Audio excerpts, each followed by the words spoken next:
Bonjour, avec mes collègues, nous allons vous présenter aujourd'hui de nouvelles manières d'étudier et de comprendre le portrait d'exposition des Canadiennes via l'enquête canadienne sur les mesures de la santé, connue également sous le nom de l'étude ECMS. L'étude ECMS est une étude transversale qui vise à combler des lacunes au niveau de l'information en matière de santé de la population.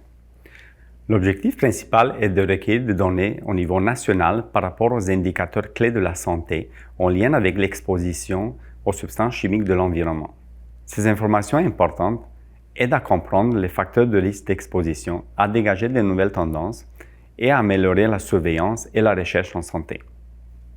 Dans le cadre de l'ECMS, plusieurs substances de nature organique et inorganique sont analysées et ces substances peuvent avoir des effets néfastes sur la santé.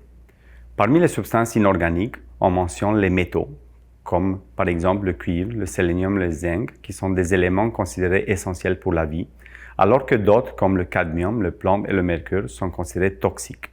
Parmi les substances organiques analysées, on peut mentionner les phtalates, qui sont largement utilisés dans l'industrie du plastique, les parabènes, qui font partie des produits cosmétiques et de soins personnels, ainsi que les organophosphorés, largement utilisés dans l'industrie des insecticides, et les biphénylpolychlorés, ces substances très résistantes dans l'environnement. Et également les PFAS, ces substances de synthèse à multiples usages et très résistantes à la dégradation, sont aussi analysées. Les voies d'exposition sont l'inhalation, l'ingestion et l'absorption, mais les scénarios d'exposition sont nombreux. Par exemple, on peut exposer via l'air, l'alimentation, l'eau, les produits domestiques ainsi que les produits de soins personnels, etc. L'évaluation de l'exposition passe par la mesure des substances ou leurs métabolites dans les matrices biologiques. Le laboratoire utilise des instruments à la fine pointe de la technologie, garantissant ainsi des résultats précis et sélectifs. Ainsi, la spectrométrie de masse organique et inorganique sont utilisées et les méthodes sont développées et validées selon les normes en vigueur. Pour ce qui est des retombées pour la santé publique, les données générées permettent de produire des statistiques qui aident les organismes à légiférer. Parmi les exemples, on peut noter le bannissement du plomb et du BPA dans des produits d'usage commun. Enfin, les résultats produits dans l'enquête ECMS permettent d'établir des valeurs de référence et des seuils de protection pour la population.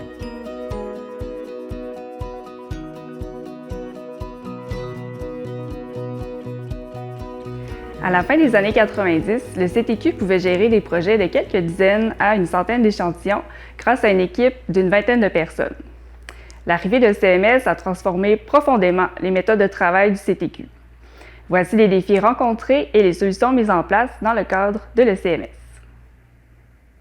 Le premier défi a été de gérer plusieurs milliers d'analyses annuellement. Pour y arriver, une équipe à la réception et à la saisie des échantillons a été créée, le personnel a été augmenté et de nombreux instruments ont été ajoutés. L'équipe a fait face à un manque de fiabilité des instruments et de robustesse des méthodes. Pour y pallier, des protocoles d'entretien préventif ont été instaurés et la communication avec les fournisseurs a été améliorée. 2 nouvelles équipes ont été créées, l'une à l'entretien des équipements et la seconde au développement méthodologique.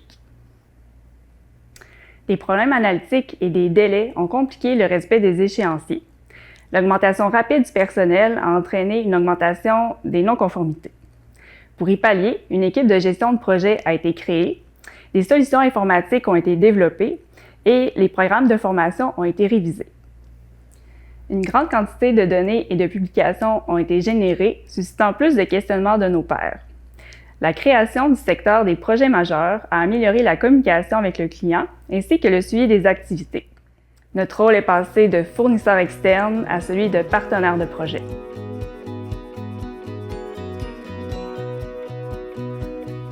Pour cette partie de la présentation, nous allons regarder ensemble l'évolution du Centre de toxicologie du Québec à travers le CMS depuis son lancement en 2007. Le CMS est divisé en cycles de 2 ans, chacun comprenant environ 5 000 à 6 000 répondants âgés de 1 à 79 ans. Chaque cycle est davantage subdivisé en 16 sites de collecte à travers l'ensemble des provinces canadiennes. Il y a certains paramètres d'exclusion, dont notamment les populations autochtones et les membres des Forces armées canadiennes. Nous avons dû mettre en place de nouvelles pratiques afin de répondre aux besoins de l'enquête. Notamment, nous avons créé une équipe spécialement dédiée pour le développement de méthodes. Nous avons aussi développé une méthodologie pour mesurer un ensemble de métaux dans les cheveux des différents répondants. Lors de la pandémie de la COVID-19, nous sommes retournés vers des échantillons archivés de l'enquête afin de continuer notre prestation analytique. Depuis les 18 dernières années, nous avons développé un total de 34 nouvelles méthodologies spécialement conçues pour l'enquête. Des méthodes comme les métaux, les pesticides, les plastifiants, les produits du tabac, etc. Au cours des cycles, plus particulièrement en 2010, nous avons créé une équipe de développement méthodologique afin d'encadrer les différentes activités et assurer une cohésion dans les bonnes pratiques au sein de l'équipe. Le processus de validation des méthodes a dû être rehaussé afin de s'assurer d'une plus grande robustesse des différentes méthodologies.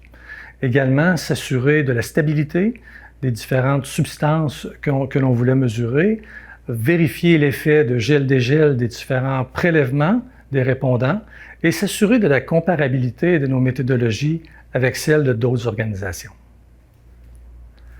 Tout comme l'équipe dédiée sur le développement méthodologique, nous avons créé une équipe spécialisée sur l'entretien des différents équipements afin de s'assurer de maintenir nos prestations analytiques. Cette équipe offre le soutien nécessaire lors de bris d'équipement. Elle a d'ailleurs travaillé à mettre en place un calendrier sur les entretiens préventifs des instruments à l'ensemble du laboratoire. Au cours de toutes ces années, nous avons développé avec notre client un partenariat pérenne et des liens de confiance très solides. D'ailleurs, nous avons dû retourner en arrière sur des résultats de cycles précédents afin d'y apporter certains correctifs. Tout ça dans la transparence et avec toute la collaboration du partenaire. Car l'importance est de travailler ensemble et d'avoir les mêmes objectifs. Merci beaucoup.